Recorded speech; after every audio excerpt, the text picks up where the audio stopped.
Esu 3 kambarių lofte, kuris yra geresnis nei visi kiti standartiniai šiame pastate esantis loftai ir parodysiu kodėl.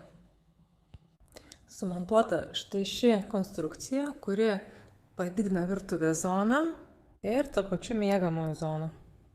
Paprastai tokio tipo loftuose yra vienas miegamasis, o čia mes turime juos net 2.